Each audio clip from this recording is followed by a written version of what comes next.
3 hours, and I've had to kind of condense it. So we're going to start, we're going to start with the agenda.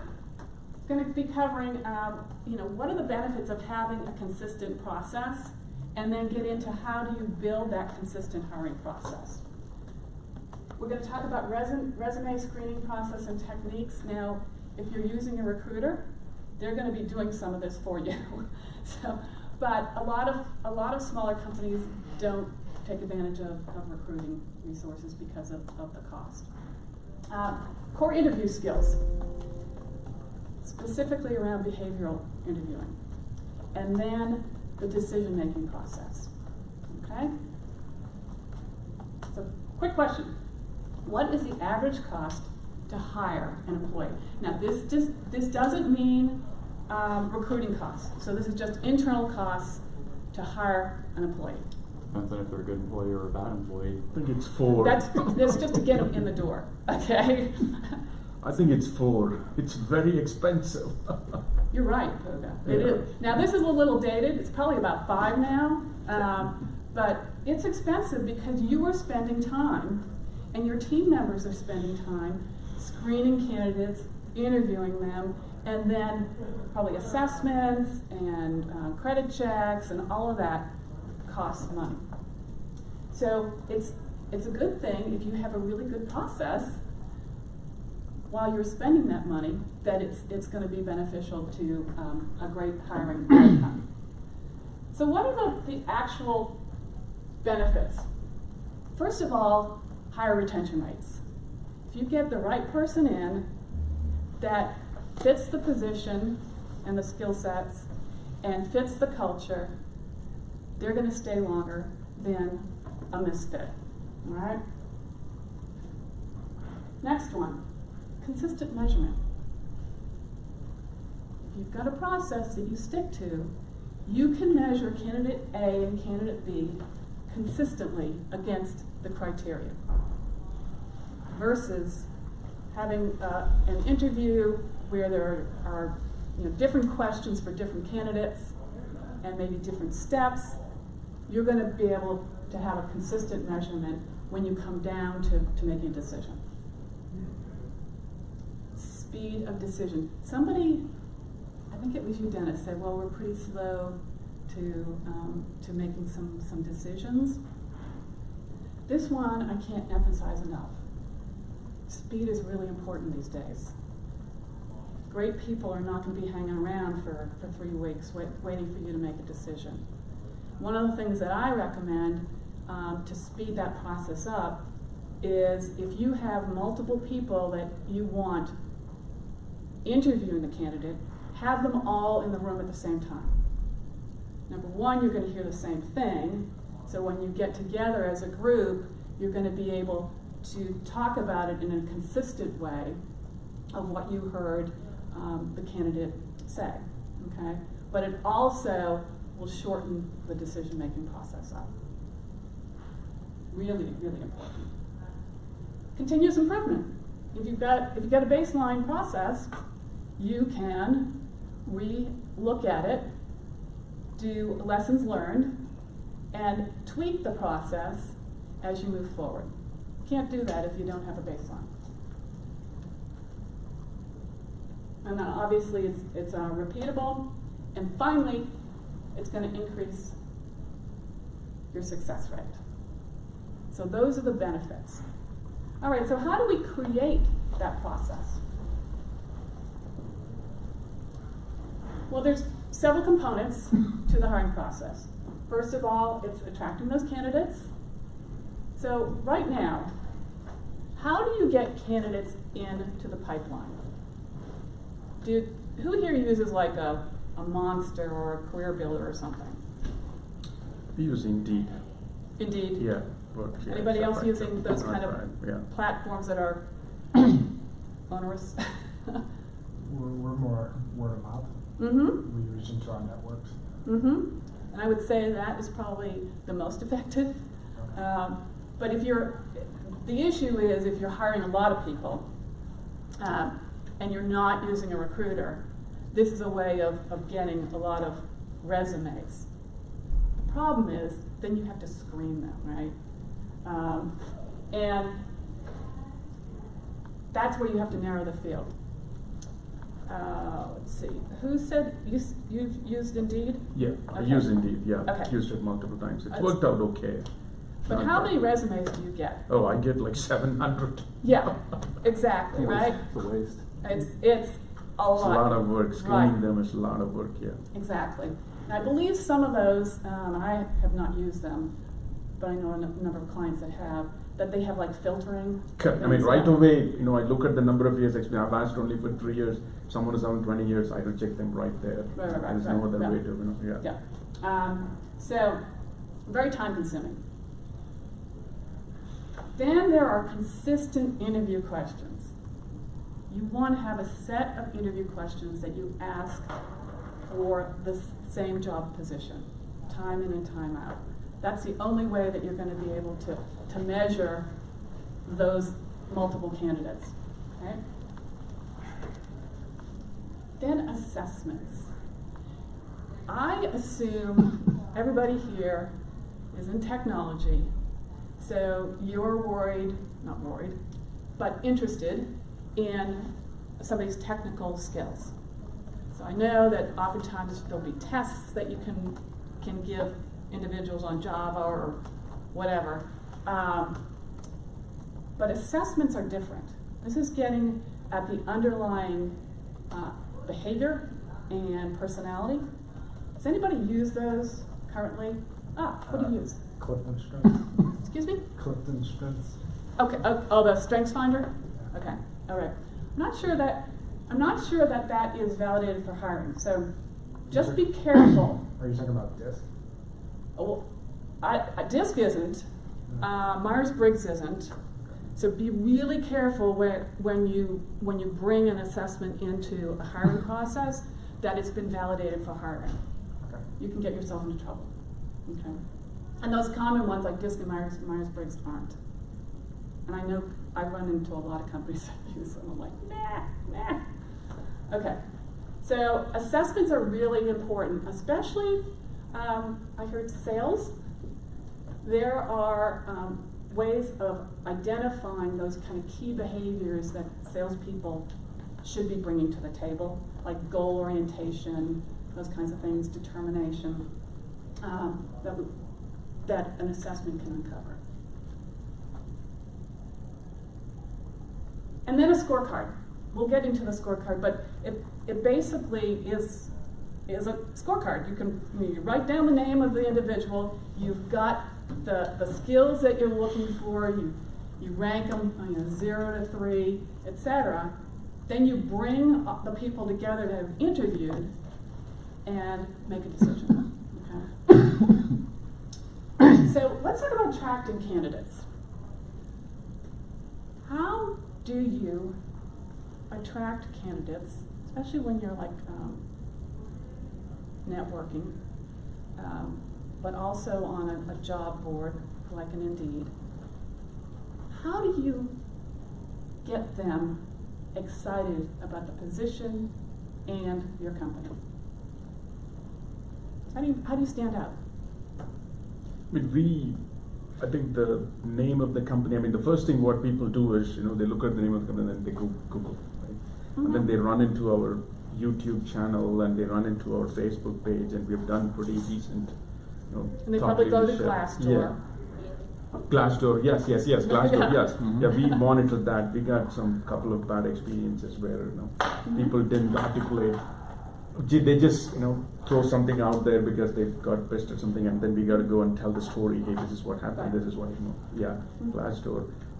I think we are okay in terms of attracting the candidates because we got a pretty decent social media thing going. Mm-hmm. How about you? Tell the story. Tell the story. Mm-hmm. Tell the why, and Yeah. tell the reason, where we're going, the Mhm. roadmap, and see for a fit. And really, it's passion that Yeah.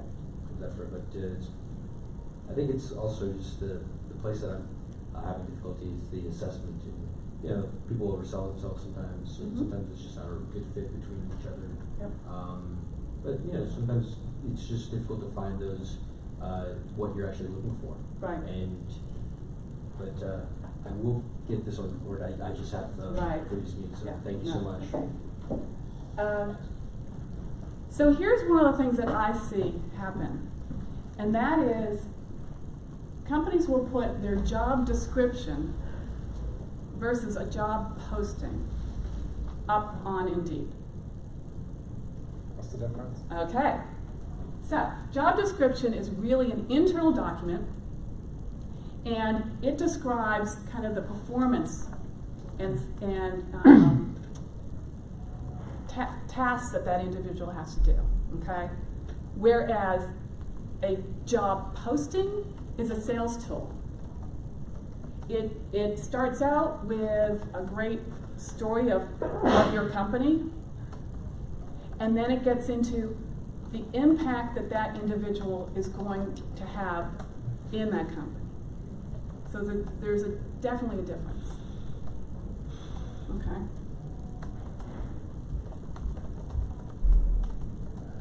Questions?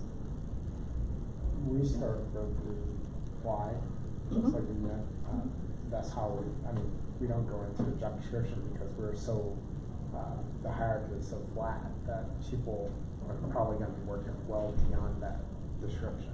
You know, I just need flexible people who are very bright, Yeah. creative. Okay. So bright and creativity.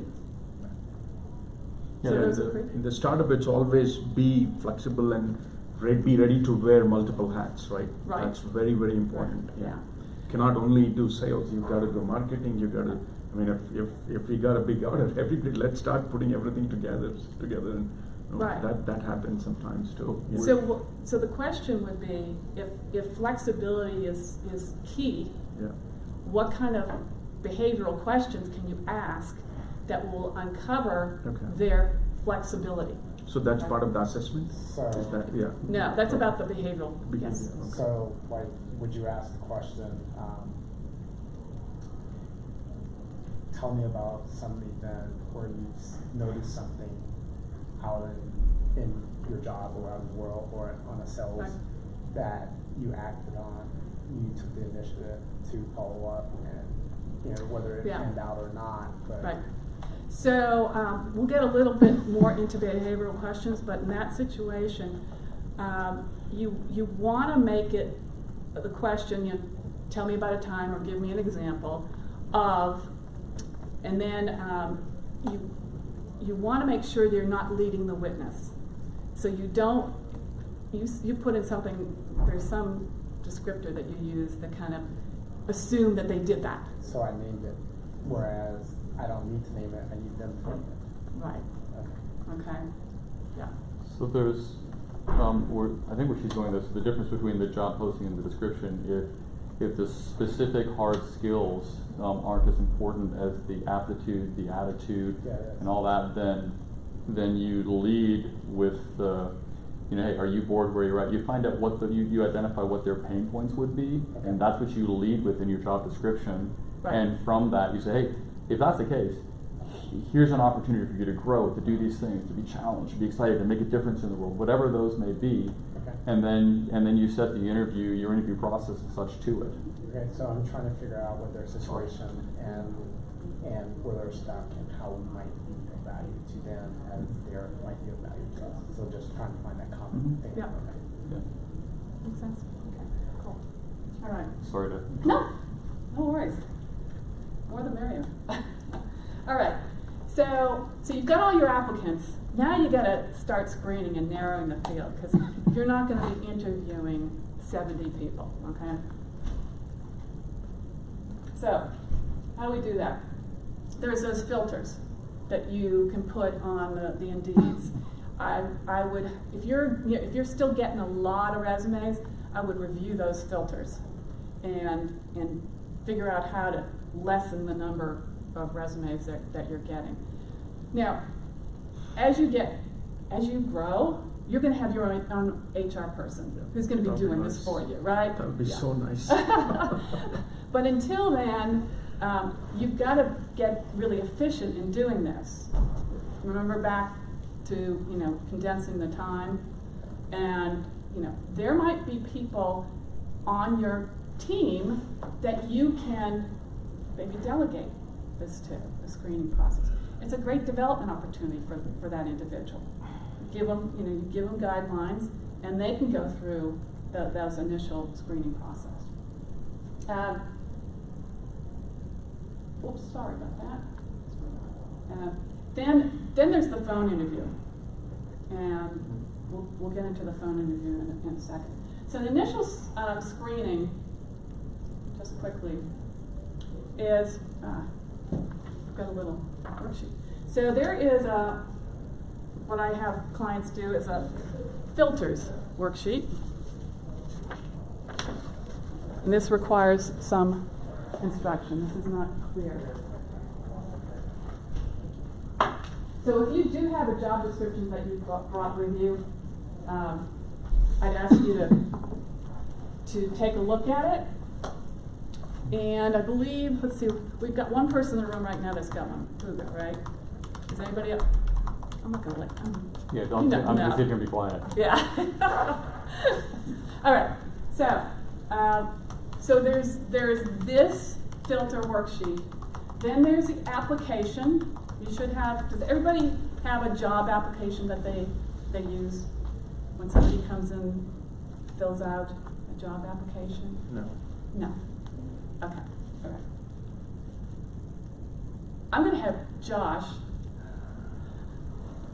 speak to this, because from my understanding, I'm not the legal eagle when it comes to hiring, but if you want to run like credit checks and background checks and stuff like that, shouldn't you have an application? The legal answer is yes. Okay. And reality is you should. Just, I'm sure she's got a template one she uses. We've got template ones that we use. And you can find them, you can Google it. Yeah, they're easy to find, but and a lot of the background check companies now will actually have an application, associated with it that they've got to fill out before they'll even do the background check, and they'll put who's authorized to see it and not. But if you don't do that and you share that background check with an advisor or somebody else, you're actually breaking the law and you get sued for it. And it sounds kind of trivial, but I actually have seen that happen. And unfortunately, I saw it happen not only with some mid and larger size companies, but with some itty bitty ones, and it folded the company.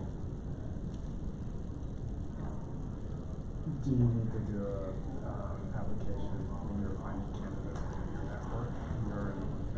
If you want to do the background reference drug test, I would encourage it. So I know a lot of technically you're supposed to anyway, but no, and I know a lot of tech companies don't do drug tests anymore, but credit checks. I had one client who hired a high-end individual and through a recruiter and assumed that the recruiter had run a credit check. Didn't. And 6 months later, this guy is taken off with some money.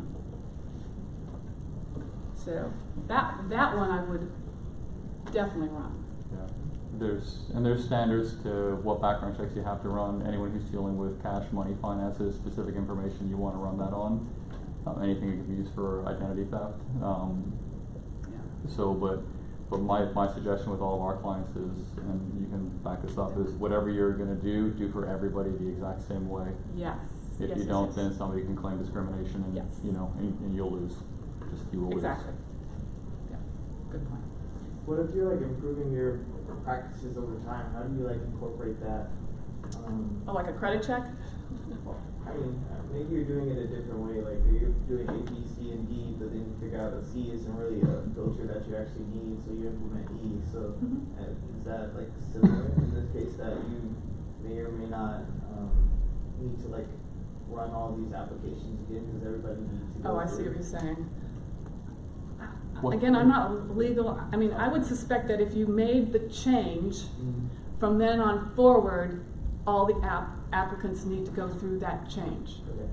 Just it has to be documented. Yeah, right. Document the change and then be consistent with it. Yeah. Good No, question. don't go back. Yeah, it is a good question. Though. Okay, so quick on this skills filter, job description filter. So the whole idea is, and this is something that you could put into an Excel spreadsheet easily, because this is just really small. But what you want to do is you want to start listing all the skills, competencies, experiences that are necessary for the position, okay? But you can say that they're required or not. There could be like an either or. You might have like two kinds of technologies. And so you could list both of them and say, well, either or of one of these, all right? Preferred. So you're getting an understanding of how to filter the resumes when they start coming in. Validated by. So that's if somebody's got some sort of technology or legal experience, whatever. How are you going to validate that? That could be by a certificate, a law degree. It could be by a test, some sort of skills test, right? So how are you going to validate that? And then you'll see here, online filter or phone interview. So there's some things that you're going to want to make sure you take care of in the online filter. And then when you get to the phone interview, there'll be additional ones to further narrow the applicant pool. Make sense?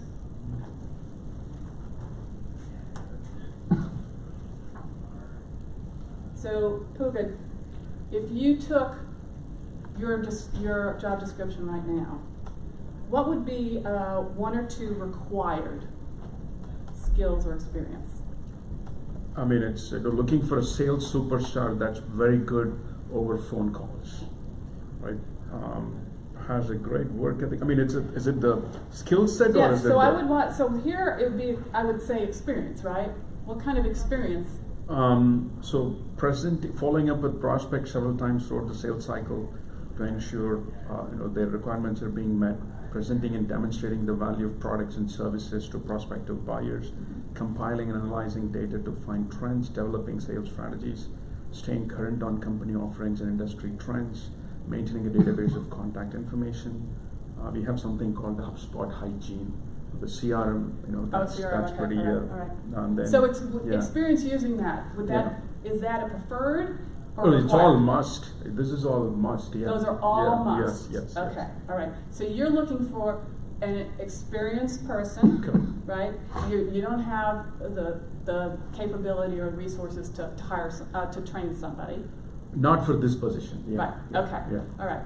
So what I would like you to do is to really get clear about what those experiences are. So one was about calling. Yeah. Yeah. So how would you then verify that when that person got into like a phone interview? Mm-hmm. All right. You want to make sure that what is being told to you is verifiable. What we have done in the past is that we give a list and have them call right in the interview. Excuse me, say that again? Yeah. Have them make some sales calls right in the interview, yeah. Okay. Yeah. Okay, so yeah. and has that worked for you? I think it was not bad. It was not bad. I mean, we were able to, identify some really good. I mean, the guys were good on the phone, right. But the problem with them was later they didn't have the endurance. That was right. Which that gets to the behavioral questions of understanding underneath that individual. Do they have the drive and persistence and determination? Correct. Right, to keep going. Yes. I don't know if this drive, persistence, and determination. I think is understanding what their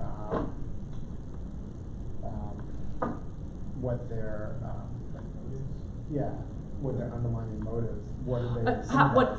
What motivates them? Yeah. Yeah. That's part of it. But there's also that kind of grit that a good salesperson has. That they are going to get up every time somebody says no yes. and keep going. That's very important. Yes. But it seemed like he says they start out well, and then towards the end, 3 months? 3 months. I mean, 3 months. It's like, I mean, so our product is, the sales cycle is long, right? It's but- just that's the. But you gotta figure out how to incentivize them to get through that sales cycle. That's what I'm just asking. Is it the incentives are not right to kind of get them through, 6 months, 9 months? I would say, Dennis, that can be part of it, but you also need to understand that money is an external motivator. So it works. I said incentives. It Right. doesn't. True, it could be something else. Yeah. So yeah. So I hate saying this because I'm just going to whack you in the face with a 2x4. But reality is, in the sales for startup markets, just expect 1 out of 3 of them's going to last 6 months. Yeah. That's just the reality of the market right now. So if you want to hire 1, hire 3. 3. Yeah. And then watch, Filter out, and then yeah. watch and just filter them quickly. So as soon as you realize somebody's not performing, if a corrective action doesn't match up, whack them. Yeah. Get another one in. It's just you have to be consistent. It's just the You have- churn is yeah, just way too high for that. Yeah, and then there's some things you can do to qualify on the front end, which is what she's saying. Yeah. But the piece that I would add is you got to make sure that you are doing everything you can to be super sexy, on the front end, and then doing things to keep them motivated through the process for that first 3 to 6 months until they close the deal. Yeah. So. Okay, let's move on to. We got a lot of stuff to cover. So let's move on to phone interviews, just quickly. And that is, first of all, be prepared. Make sure you've got the job description in front of you. Focus on fact-based questions, because the behavioral questions you're gonna get into when you narrow the field down to that 3 or 4 people and bring them in for a face-to-face. So those would be questions to confirm things on their resume. Okay, so you said that you've had 3 years experience in wire relay or something, and tell me where you specifically got that. Those kind of questions. Okay, so it's kind of when. It's what I call the questions that are kind of rote to the person. They don't have to dig down deep inside them to answer the question. Where are they in their job search? Gosh, if they're waiting for an offer and they expect it on Friday, do you really want to spend any more time with them? Probably not. That might turn into just hold them aside and then say, hey, you know what? Why don't we reconnect next Monday and see where that job offer is, okay? Create a call to action with time frame. So this is kind of a test to see how interested they are, number one. See if they can actually follow directions and meet a time frame. So it could, there are a couple of companies who have used it as, hey, we've got this questionnaire we'd like you to fill out. I'd like you to have it back to us by, tomorrow at 5 p.m. Do they do it? Do they do it quickly? Do they wait till last minute? It just gives you more of an idea of who that person is. And then you can then create that short list for the interview. All right, goals. These are the goals for interviewing. Number one is to collect more information so that you can make a final decision. All right. It's to be face-to-face with that person and describe what success looks like, what the day-to-day would look like to that individual when they came on board. Don't exaggerate. Even before going to the interview, what we also do is we look at their LinkedIn profile now. Right? Oh yeah. And then you see the experience. If it's like 8 months, 8 months, Right. 8 months, then it's rejected. Yeah, Right? it's another Which means good this screen. person doesn't stick with one organization for the long term. No, that's a We good look one. for at least 3 years per in an organization where they've spent time and Yep. then What level of salesperson are you trying to hire? I mean, right now it's, junior level, it's, 2-3 years experience. Why are you looking for 3 years consistency in employment? Not 3 years, some level of consistency. I mean, maybe, I'm also looking for a senior account executive. For that one, yes, absolutely, because that's like a, real hardcore enterprise sales guy, right? That's not easy. Yeah. But getting back to describing the position, make it real. Don't exaggerate. Has anybody ever seen the ad that Shackleton put in to the newspaper in London, trying to get people to go to the Antarctic with him? No, I'm not seeing that. No. Oh gosh, I should put it in this, because it basically says return is not probable. You may die. Yeah. Yeah, and he's still got 2,000 resumes, not resumes, but people walking in and applying. So, and guess what? It was granted they had issues, but they all came back alive. That's pretty remarkable. It's a great story. If you haven't read it, it's an amazing leadership story.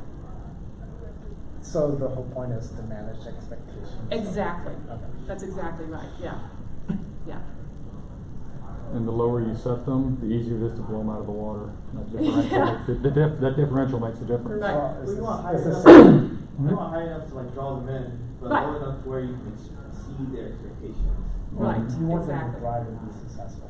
They can see themselves being successful. Yeah, I actually just wrote a blog about hiring in kind of Uber growth, and one of the things that a lot of startups and smaller companies do is, and granted it makes sense at the time, is that they hire for what they need today versus screening for potential. Can this person grow with the company? Yep. Can they be there 4 to 5 years from now? Mhm. Versus you're having to then rehire every 2 years because they can't manage change, they don't have that kind of learning mindset, all that kind of stuff. But that's a side. Assess candidate fit, and that gets back to not just the position, but the company as a whole. One client of mine has a question that they ask in the interview.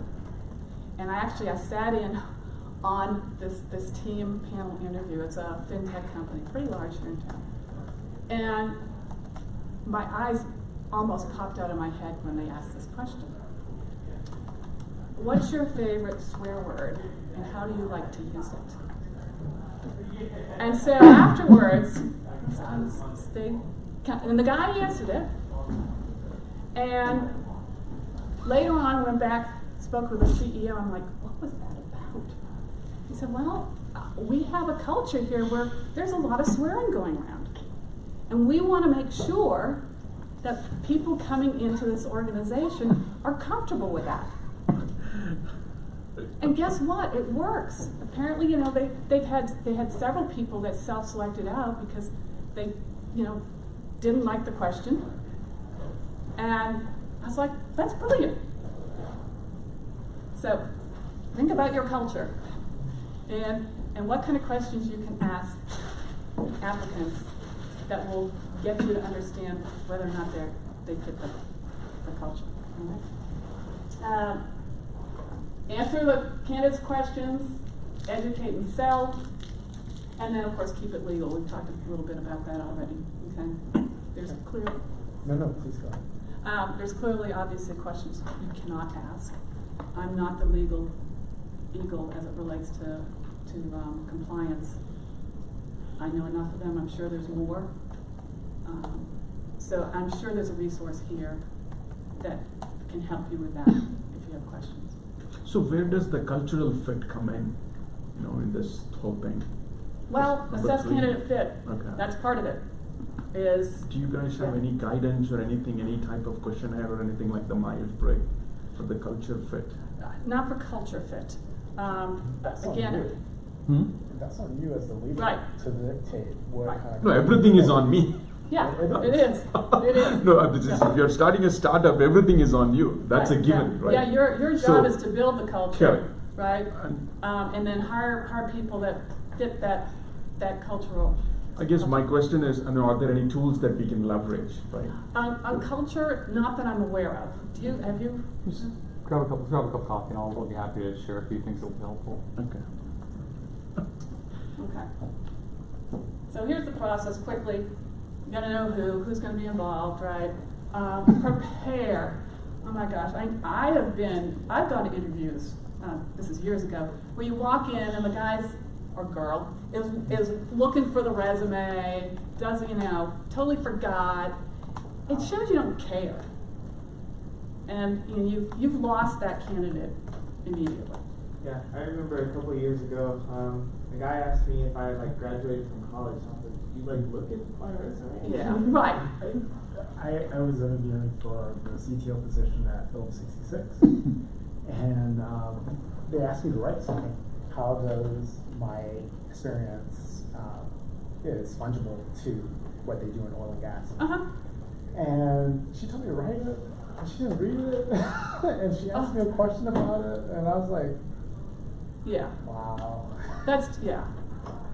I have an example. So for my phone interviews to get this job, one of the team members who was interviewing me gave me an incorrect phone number to call for my phone interview. Oh my. So he had a typo in his own phone number. So Wow. very exciting. Then there's a certain structure that you should use that we'll get into. Environment. Don't interview at the Starbucks. Okay, find some quiet place. Shortlist scorecard. I'll talk about. They'll have questions. Be prepared for those questions, and then a close. There's going to be. What's the next step? When can I anticipate hearing back from you? Who interviews? I've talked about earlier, panel interviews are probably the most efficient, and people that should be involved obviously are the person that is the hiring manager, but also peers, collaborators, individuals that, especially in a small company, where you're dependent on that individual. Mostly it's the founder, right? Here in the start. I mean, that's something I wanted to actually ask early on. Have you guys? This is a great presentation, no question. But tweak it a little bit for a startup perspective. From a startup perspective, something to think about. Yeah. Is it okay and legal to bring someone from the outside who we like a mentor or coach? Oh yeah. Oh totally. Okay. Yeah. I talk a little bit here about a bias, hiring bias, and we all have it. Yep.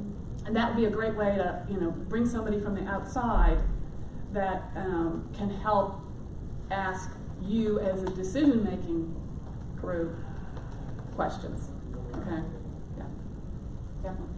And then once you get big enough, human resources will maybe involved in that interview process. Then prepare. Make sure you review everything, including homework that people send you. Structure, individual team. I would recommend in this situation, team is probably very appropriate. And then clearly you want to introduce the people in the room to the candidate, and why are they there? What's their purpose, and how would they be working with the candidate? Behavioral questions. We'll talk briefly about that, and then a wrap up, and then assessments. This is where you let them know that the next step is a behavioral assessment, something that's going to help take more bias out of the process. Right? Behavioral interview questions. Okay. We talked a little bit earlier about this. We're going to use an example as it relates to change. Okay? So, change is going to be, change from a standpoint of embracing change is going to be important to the position that you're hiring for. Okay? So you've identified that. Then of course you start, it's not really a question, it's tell me, give me an example. And then you fill it in with what that change statement is. So here's an example. All right, embracing change. Tell me about a time of continuous change that you went through which was initiated by others. I've added initiated by others because if you left that out, it could be change that they themselves created.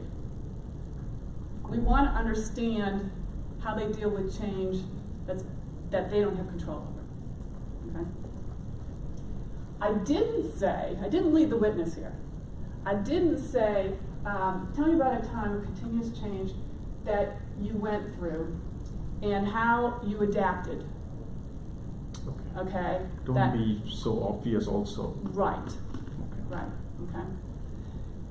So you asked that same question to the 3 or 4 candidates that you brought in.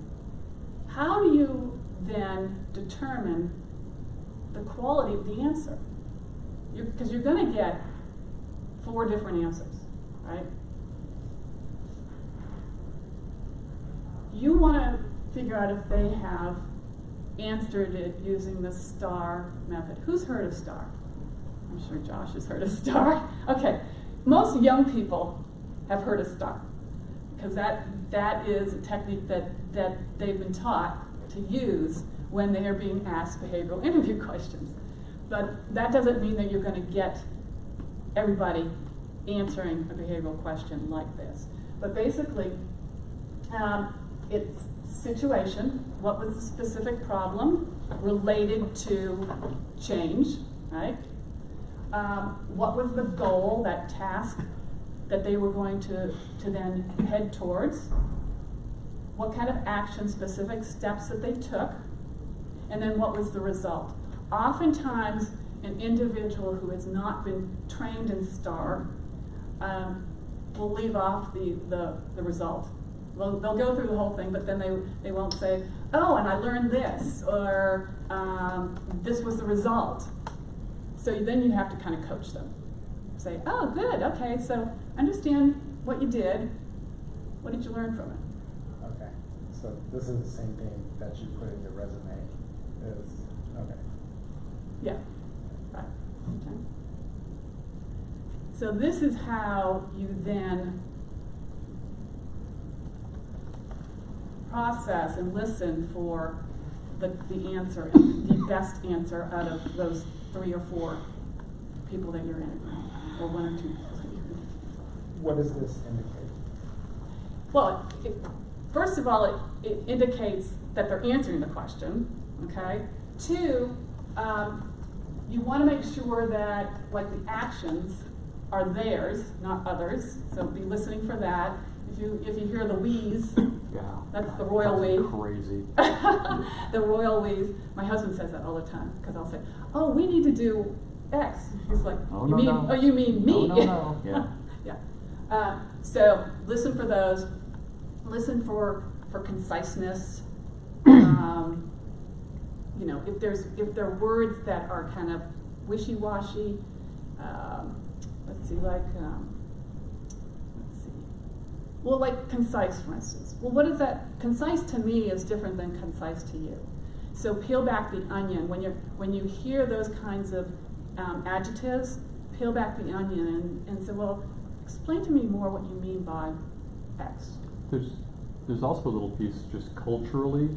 You've got to be sensitive to that as well. Ironically, Indian and Middle Eastern cultures, they're typically more agreeable.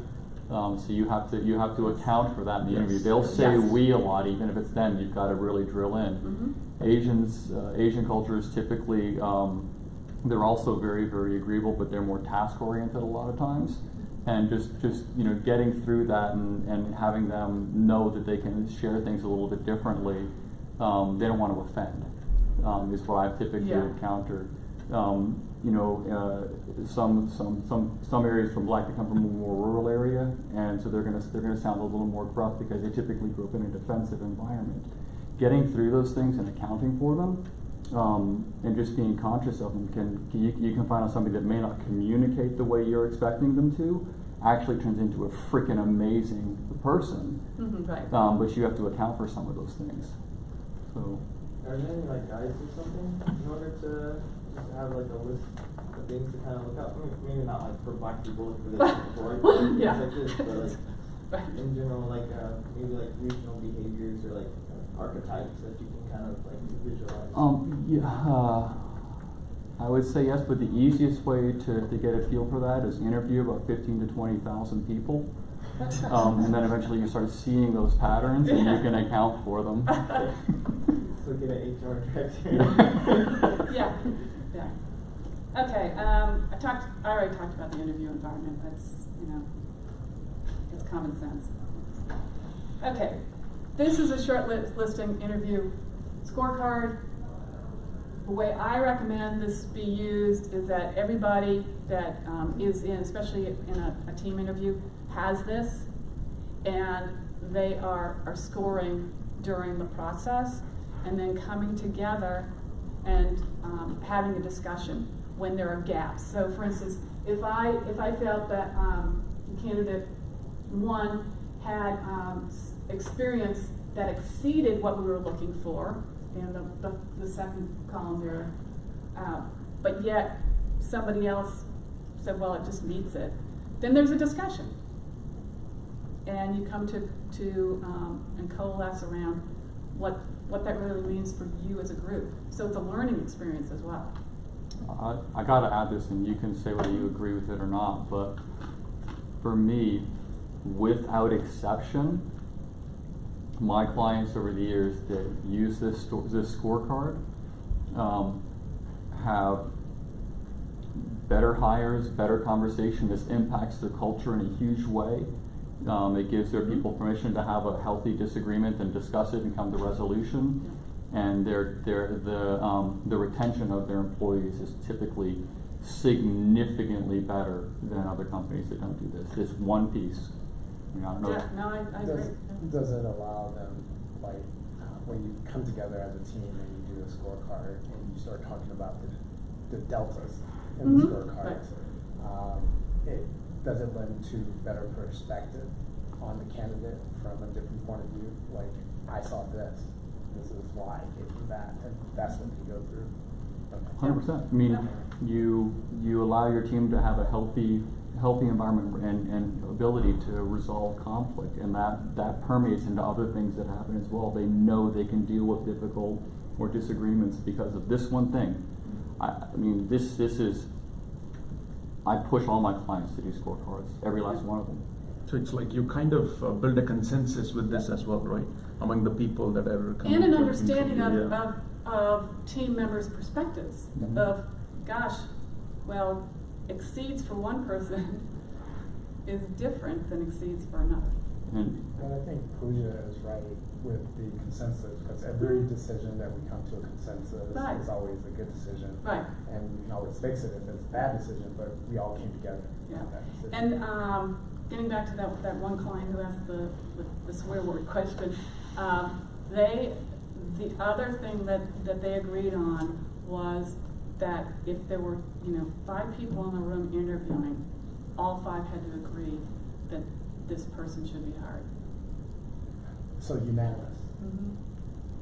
Especially in a small team, it's if you've got one outlier there who is not behind that person, that could be significant. It has something to be said about going with your gut feel. If there's something wrong, there's another candidate. Just take your time, find the right one, because they can be detrimental to your company. Yeah. Okay. All right. So, attract and acquire. We're talking about assessing and assessments now. So you've brought in your 2 or 3. You're going to now do an assessment to further get data that's unbiased.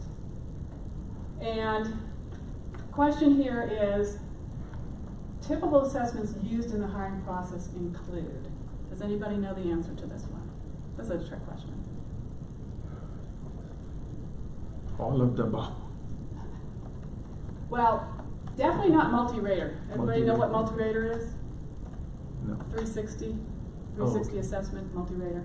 Yeah, that's definitely not in the hiring process. That's a development tool, so it's definitely not 4.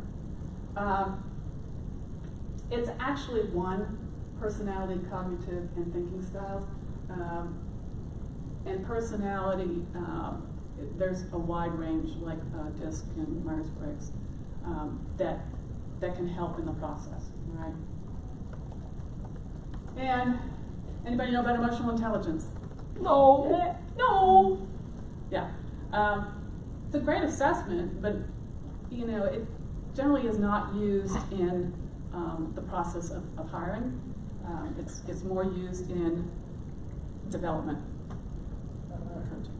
I mean, No, but would it that could be. part of the It could, cultural but the fit? challenge is emotional intelligence is a self-assessment. So, and it isn't like validated. So there can be challenges there.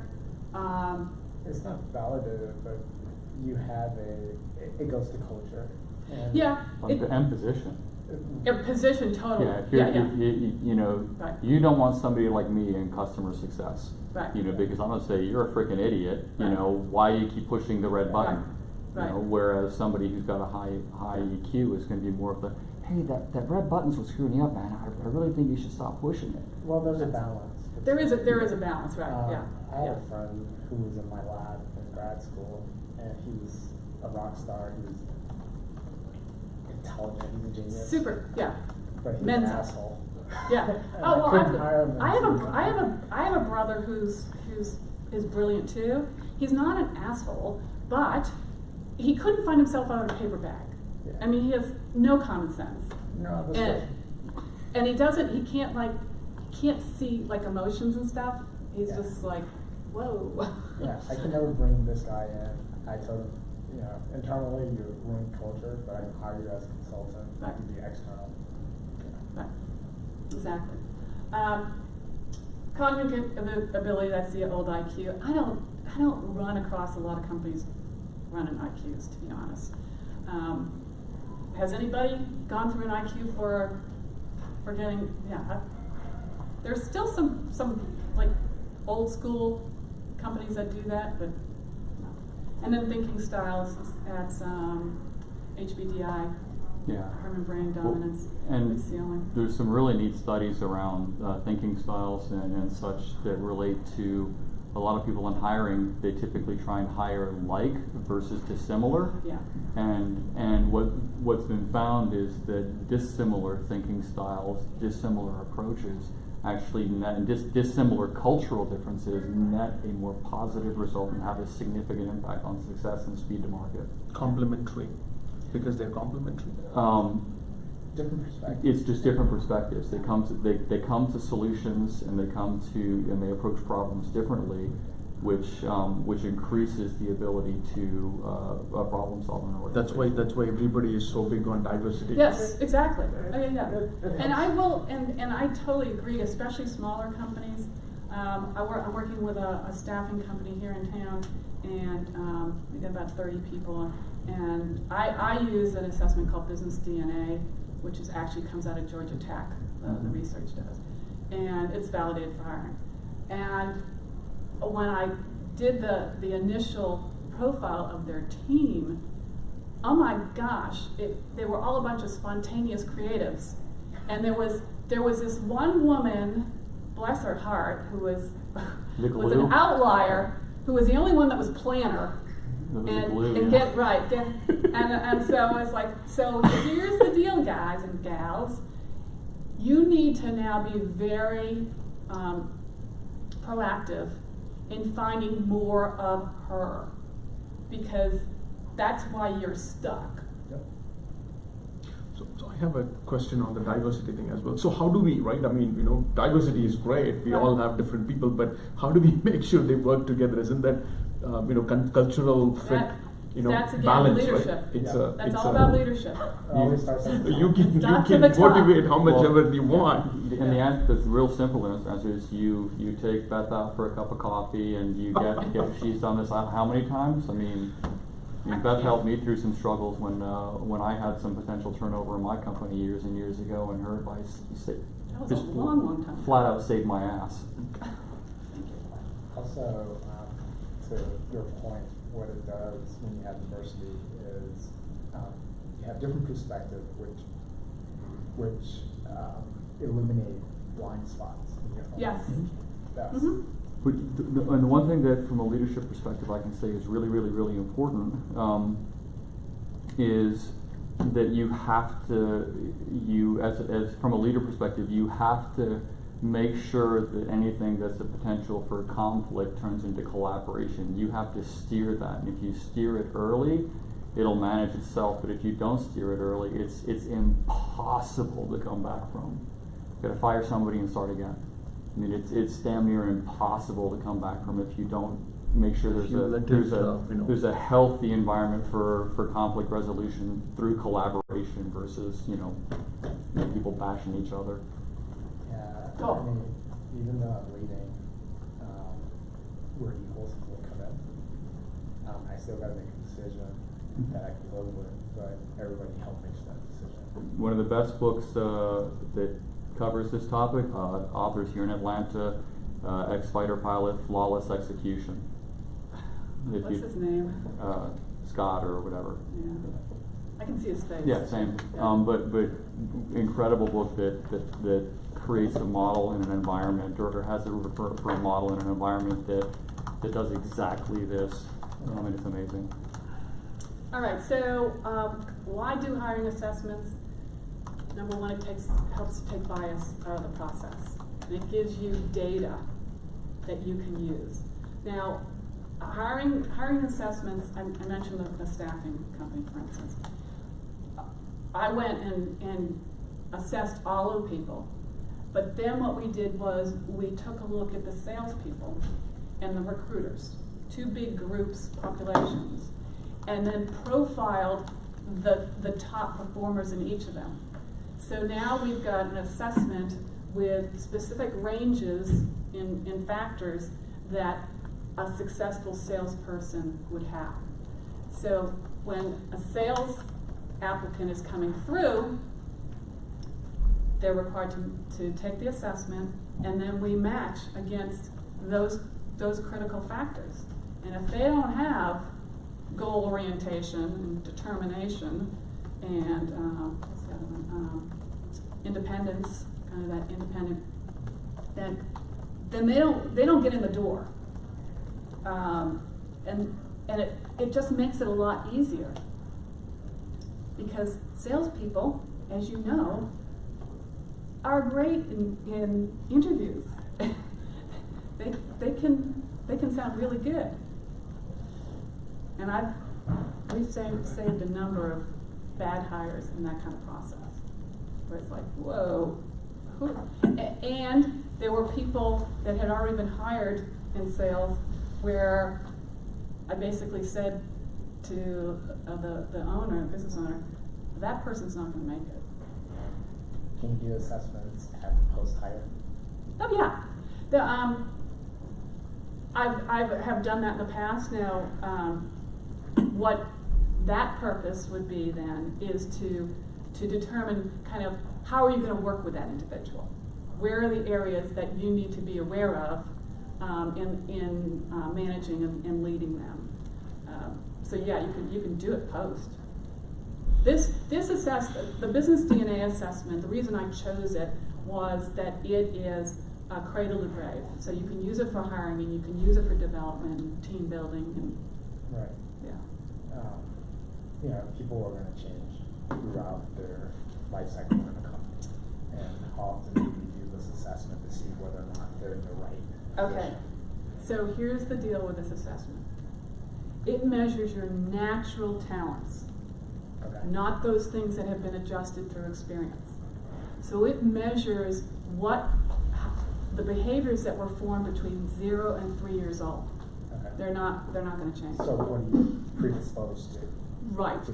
Right, and the stronger the preference, the harder it is to kind of move to the other side. So I mentioned spontaneous versus Right. planned. I'm highly spontaneous.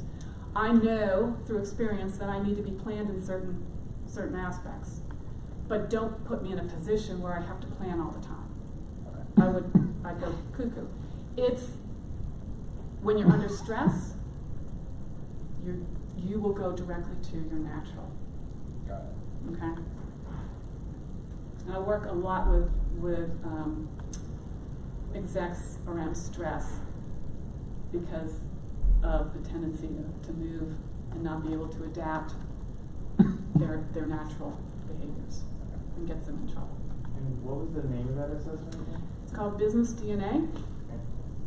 And as I said, the science came out of tech.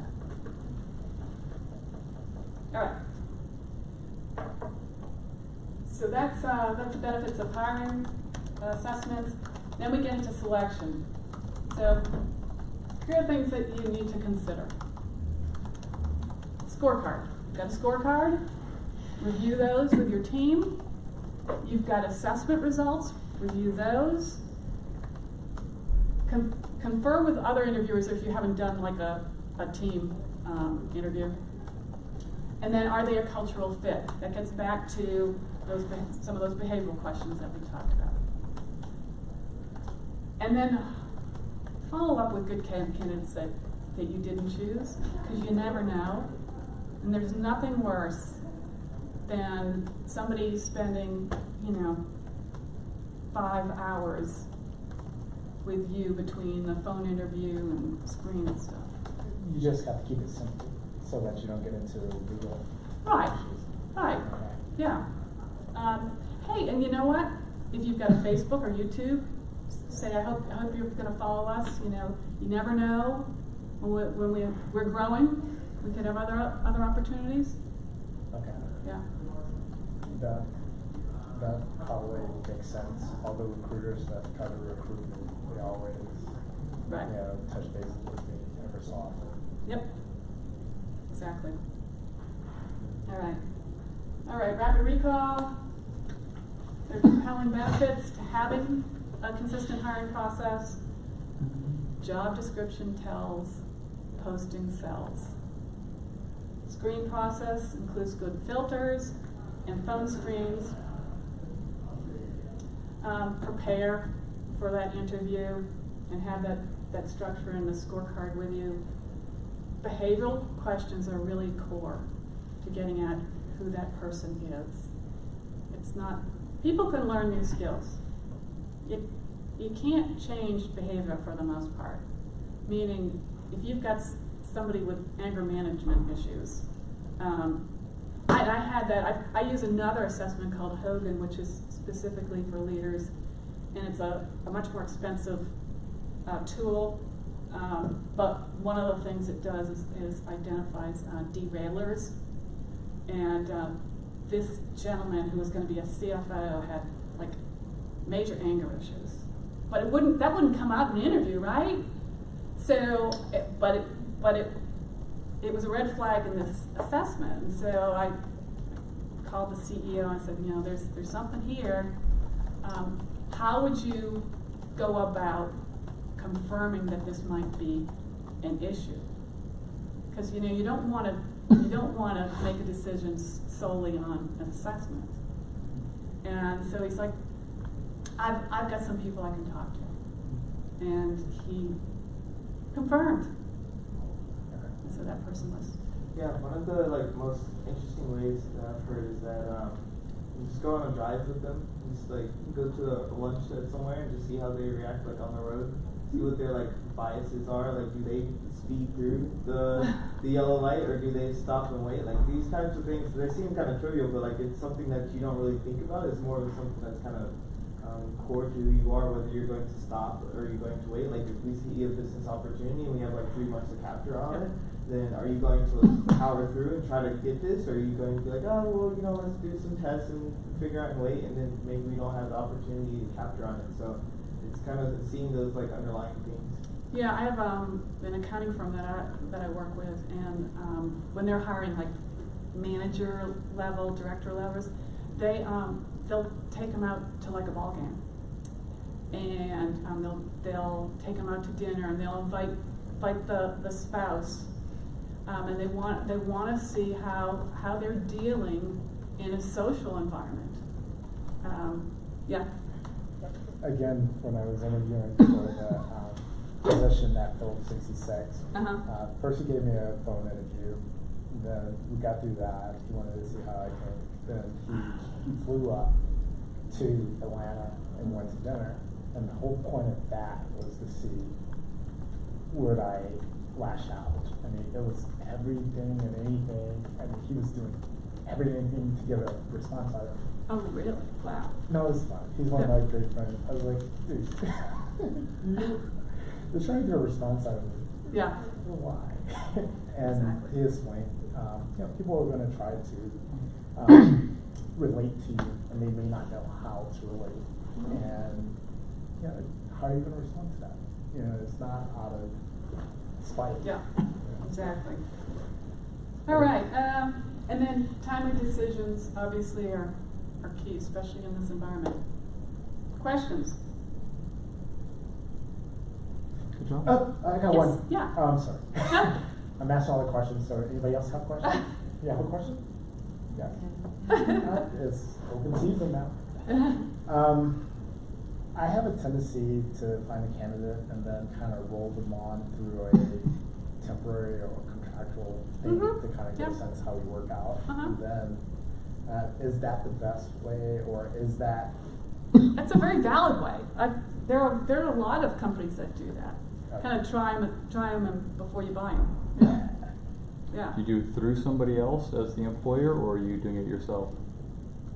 I don't understand the question. Are you hiring them and are you paying them, or are you paying is another firm payrolling them and then billing you? Are they 1099? They're 1099. So we're contracting them out to do work to see how they fit. And our COO, we kind of put him on a short part-time, and we give him equity over a period of time. But I like him now, so we want to convert it to more of a full-time deal. But it gave us 2 years to kind of figure out do it work out. That's a long time though. They're- Were they they're- working for other people? Yeah, they work in other Okay, people too. all right, This is 'cause- part-time. Okay, all right, He's giving 'cause us that about could- 40 hours a month. And Got it. that's what we need right now. Yeah. But we got a chance to see how it fit. Yeah. Especially when things go bad. Yep.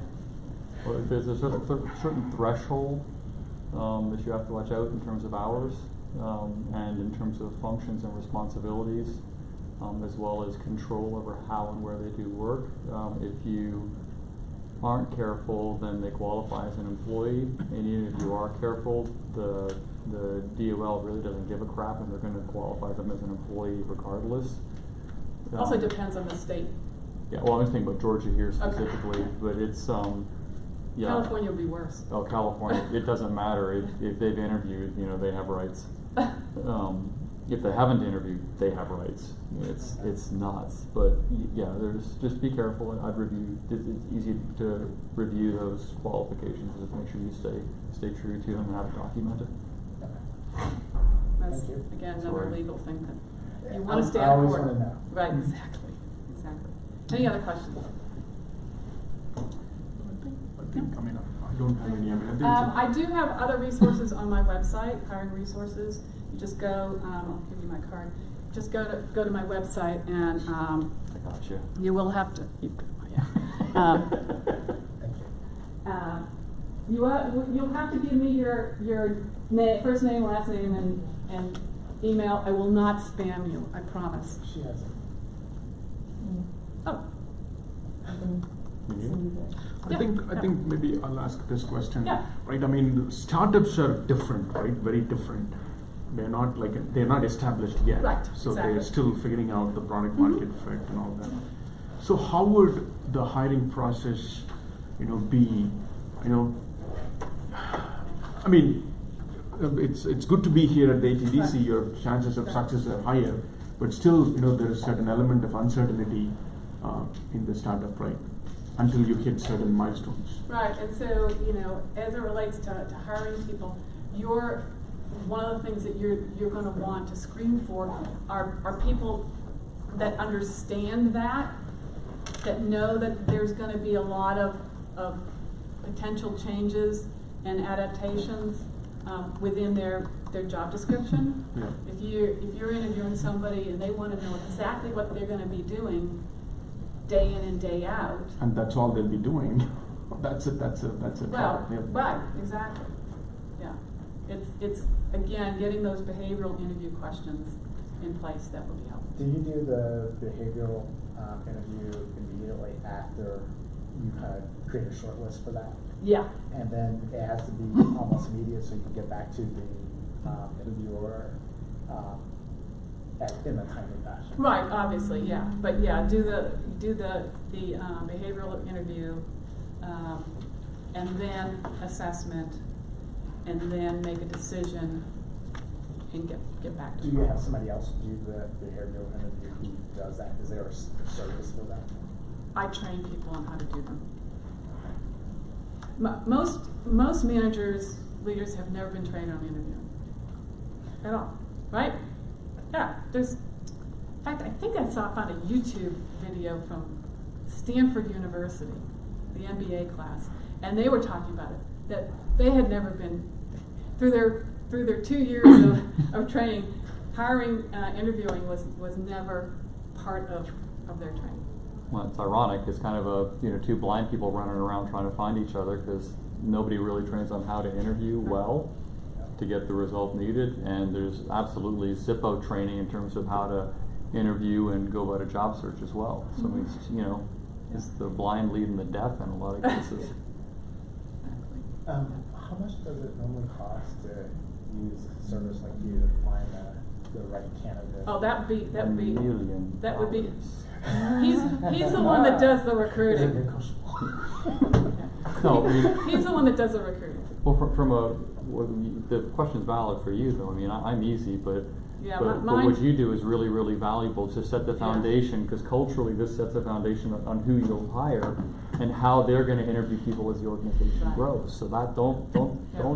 We can talk offline about that. It really depends on the complexity. Okay. Okay. Yeah. I can't just say, oh, it's $5,000. We're early, but we're trying to put processes in place Right. so that as we grow, like you said, those Yeah. processes in place is uniform, and we have the aperture as wide as possible to get as many candidates that fit our culture and everything. Yeah, exactly. Yeah. That's what we're But- trying to figure out. Yeah. Give me a buzz. What's the desired time frame from the point you attract the applicant to extending them an offer? Ooh, wow. I don't know if there's it certainly can't be like months. 2 weeks, 3 weeks? Depends on the position. Yeah, The higher up they go, the more Longer. time you should take. Right. That's true. But there's also the key of, the part of attracting them. If you want to do that well, building a relationship with the talent pool, the community of people, and having consistent and shameless marketing efforts, to them, provides you with better options when that time comes. And get creative too. There's one client that I've worked with in the past, tech company, and what they do is they sponsor a hackathon with a college. And because of that, he gets all the top grads coming out of that. We did the same thing. The capstone senior design project. We sponsor a program, Yeah. the last couple of quarters, and we always find out of everyone at least one. Yeah. It was You like- build that relationship with the professor, and the professor is looking out for you. Yes. For your, So, associations, get creative. But most good people come from other good people. Yep. So if you surround yourself with How good do folks. you prevent from getting like people because you keep selecting from the same pool? That's when, like, what I just shared with you, an assessment would help say, wait a minute here. You got a bunch of strategists here. You need somebody over on this quadrant. Okay. Okay? Thank you. Cool. Well, thank you. Thank you for your participation. I enjoyed all your questions, and if you have any additional ones, you know how to reach me. And Josh, thank you. Josh. It was great to see you.